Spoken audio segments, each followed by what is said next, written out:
Welcome back to the Beast Game Podcast, and today we're going to take a look at a movie on Netflix called Triple Frontier. It's written by J.C. Chander. The writers are Mark Bowl and J.C. Chander, and it stars Ben Affleck, Charlie Hunnam, Oscar Isaac, Garrett Hedlund, and Pedro Pascal. And the synopsis is 5 former Special Forces operatives reunite to plan a heist in a sparsely populated multi-border zone of South America. Oscar Isaac's character, he's working as a liaison with the local police to stop drug cartels, and he attempts to flip a suspect, but that doesn't go off well. But he has a girlfriend that is in one of the locations where they're selling drugs, and he's trying to figure out why she's there, and she's trying to help her brother get out of jail. What happens is that she has information about where the drug kingpin in the area has their drugs. So Oscar Isaac's character comes up with the bright idea to, instead of telling this local police force, Oscar Isaac just decides to rob the drug dealer instead of doing it the legal way because he's just tired of the drug dealer. He figures that's a better route than trying to do it through legal means. So, James, what did you think of Triple Frontier? The premise was kind of okay. I thought the pacing was kind of off a little bit. Agreed. I thought the acting was pretty good, but it was also very predictable. There was just certain cues I saw that made me think, okay, this is what's going to happen. And of course, someone's going to probably die. But I will say this, that the person that did die, I did not expect. I did not expect that. That caught me off guard, but it's an okay movie. It reminded me of a game that we play. It was very reminiscent of that game. It actually made me want to play that game again. That game is Ghost Recon Wildland. Right. It was very reminiscent of that. It just seemed very cliched to me to a certain extent. I just kind of knew where it was going to go. Is it an okay movie? It's okay, but I would not give it a second watch. Okay, Keith. The pacing was a little jacked, but at the same time, what it did well, it did very well. Like that whole scene when they started actually planning it to the execution of the operation. I was at the edge of my seat when they actually started doing the execution. The maneuvering they were doing and everything, I thought the action was done very well. The minute it was over with, it kind of went off the rails. I saw what they were kind of trying to do. Former soldiers who were just kind of broken, and when they didn't have something bigger themselves like the U.S. government or a flag on their shoulders, as they said, they kind of went off the rails a little bit. But once that op ended, once the action, the shooting stopped, it was kind of like, it's a big old lull. So the pacing was like all over the place. And I kind of wish they kept the tension going right, as well as they did. And during that whole thing, because when they were going through and just clearing rooms, like, oh, what's going to happen next? You figured anyone could catch it. Or how is this get fucked up? Because it had that same heist movie suspensefulness. Right. Like, it was kind of like a roller coaster a little bit. What's going to go wrong next? Stuff that went wrong was, well, damn, you should have prepped for that. They actually did some things that are the one thing I hate in movies, and that is the characters get tripped up by their own selves. By being stupid. Like just by doing dumb stuff. It would have been perfectly fine. They would have got away flawlessly if they'd have followed the plan. But they didn't, and it went to shit. And then at the end, the ending, of course, I thought was total bullshit. What the fuck was that all about? Yeah. I hate movies where it's like zero gain and I guess they were trying to like reclaim their honor or some shit. I'm just like, no, absolutely not, man. You got to live. If that was the case, anyone who serves in the United States military will be doing it for free. You're in it for the money. You're in it for something. There's something in it for you. You didn't just go through all that shit just to get nothing. The ending that I thought was going to happen, that probably would have made a better ending. Instead, they kind of went this honorable route. All right. So, as James mentioned, the pacing is really just uneven with this movie. So they spend time with an initial action scene, which is where Oscar Isaac's doing that drug bust. Maybe about 20, 30 minutes of recruiting his old buddies to them to buy into the idea about robbing the drug dealer. And then a couple minutes of planning. The whole action scene about them breaching into the house and then finding the money. Tries to be band of brothers that is all the camaraderie between all the characters and, well, hey, this happened to you and you changed and all this other stuff. And then a little bit of action and then more of the band of brothers stuff and then somewhat action scene at the end. And then as you keep, it kind of culminates in the big nothing.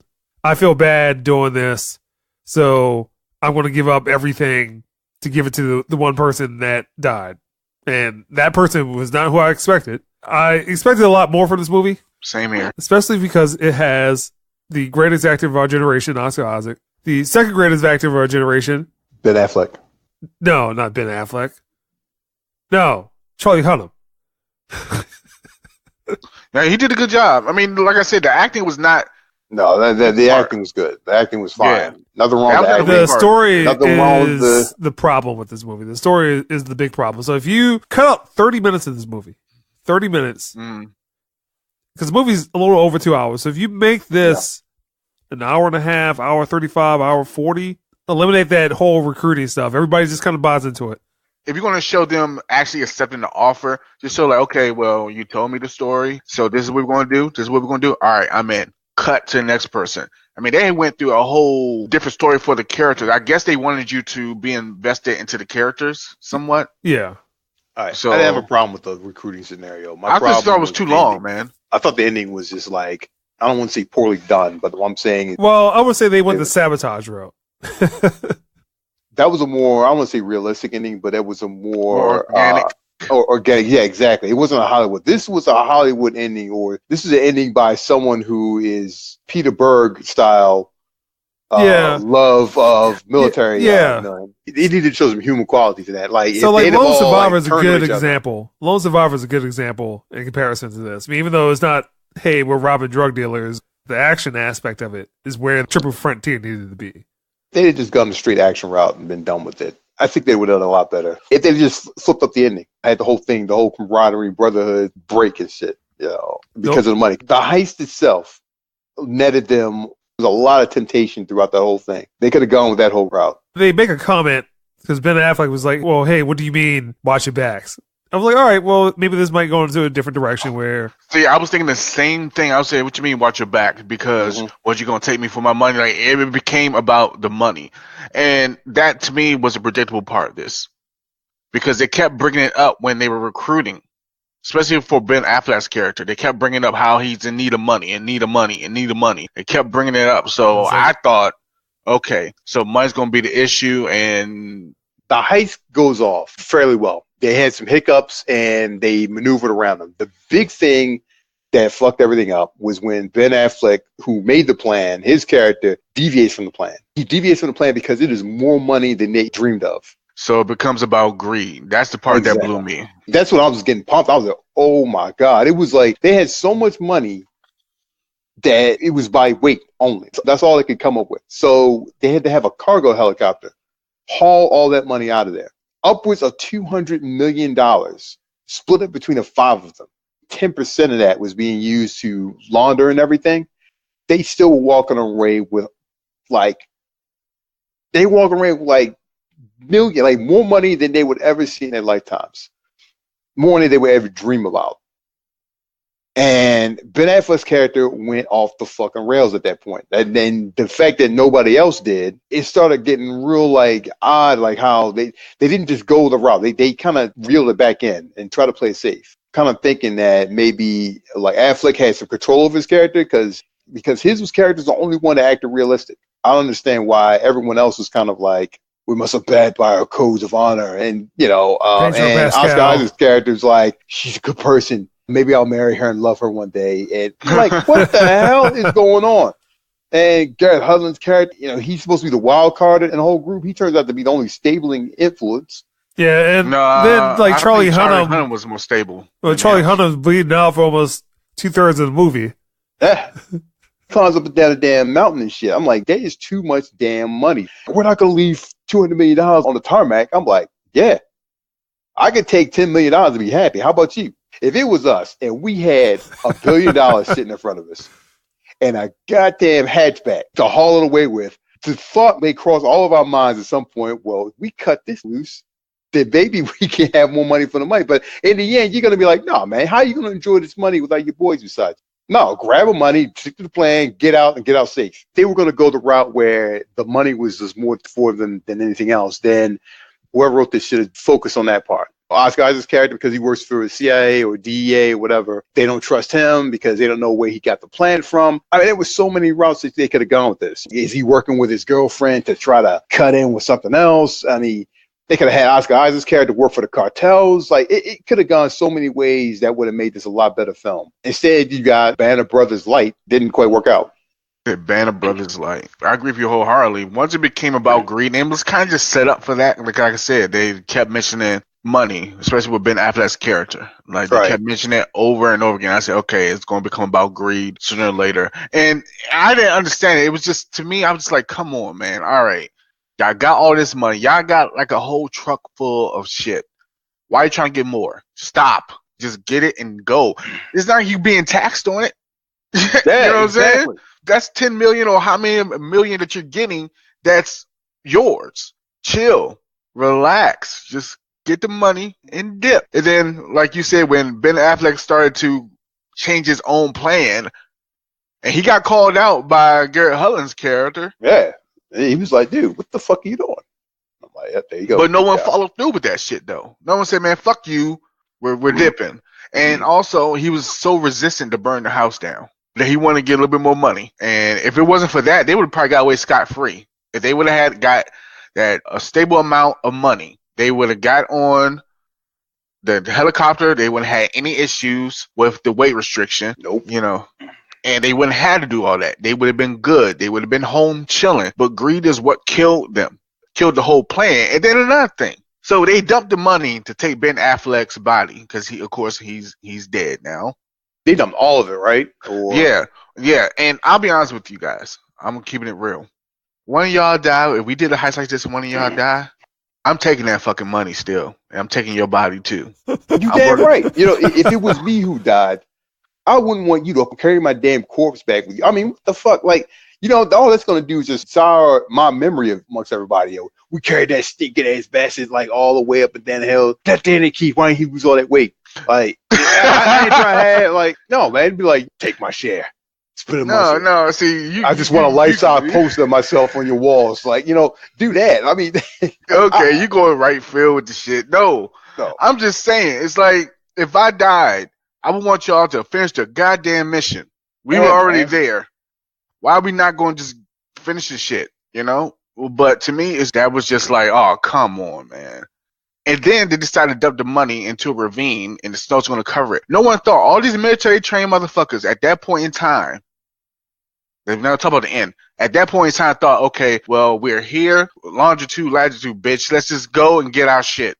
Come back. Nobody thought about that right then and there. And they say that for the end. And they say that for the end. And that's why the ending to me was just like, ugh.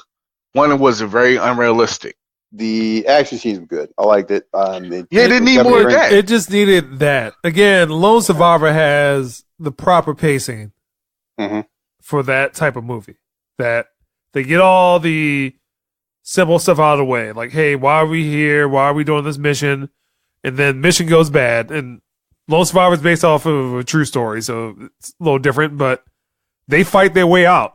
And people go down in that fight. The way the movie ends is like, all right, well, that makes sense. The pacing for that movie is just nothing but a large chunk of action. What you want to see. Like, I expected to do the heist, then repercussions happen. Just needed a lot more action. The story is the letdown of this movie. It's a big letdown. All right, so let's get the scores.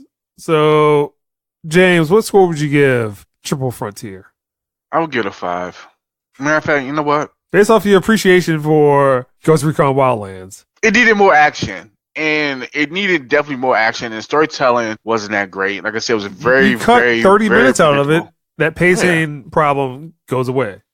Right, exactly. And the goal of this is to get to know the characters, get to know the story, get to know their relationship, you know, just build the characters up. I get it. I understand. But at the same time, don't spend damn near 40 minutes before something happens. Then when it happens, it's quick. The action maybe lasted, what, 5 minutes? 10, 15 minutes. Well, the house heist didn't last very long. That's what I'm talking about, the house heist. It took 40 minutes just to get to the house heist. Yeah, I mean, the house heist was just pretty quick. Like 5 minutes. Yeah. 5 minutes of action. Like, hey, we're going to clear the room. All right, but Keith, what score would you give? I will probably not watch this movie again. So that is about 6. Acting was decent, and it loses a point and a half for people doing stupid things to progress the plot. So I give it a 5.5. All right, so I'm going to come close. And I'm going to give this a 4.5. So this movie had a lot of good names behind it. Oscar Isaac, Ben Affleck, Charlie Hunnam. Those are leading characters in other movies. And the story does not allow for this movie to succeed. And on top of that, it seems like Netflix movies just have a tendency to underperform. All right, so you want content or do you want quality content? And Netflix seems to not deliver in the quality content unless it's a TV show. And very rarely is it a movie. So like stuff like Roma or Feast of No Nation, yeah, those are the things that Netflix should have. But everything else is just these direct-to-DVD, direct-to-home video style movies, and which is what this is. The only thing they didn't have was like Bruce Willis or Jean-Claude Van Damme in it. Oh, shit. I mean, basically, or Wesley Snipes. I mean, Wesley Snipes has a lot of direct-to-home video movies. Oh, man, God. I was really hoping for this movie to turn out well. I mean, Ghost Recon Wildlands, everybody.